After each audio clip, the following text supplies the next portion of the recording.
Wala akong ginagawang masama. Kala mo lang wala! Pero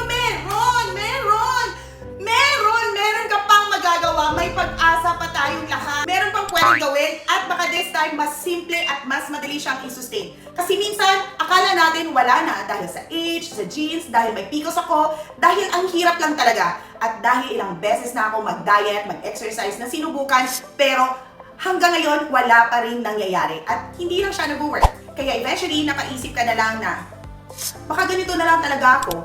Pero I'm telling you, may pag-asa pa. And I know baka hindi mo ako paniwalaan because it really sounds too good to be true. Hindi ko kailangan mag-diet, hindi ko kailangan mag-exercise, pero papayat. Pero kahit this time lang, just this once, paniwalaan mo muna ako. I found something simple enough for me to do and to do it consistently. So kung feeling mo wala ka ng options, meron. May pag-asa pa. At ito yun. Simple enough, you just need a water, a bottle, and this tea that helps me lose 10 kilos in just 4 months.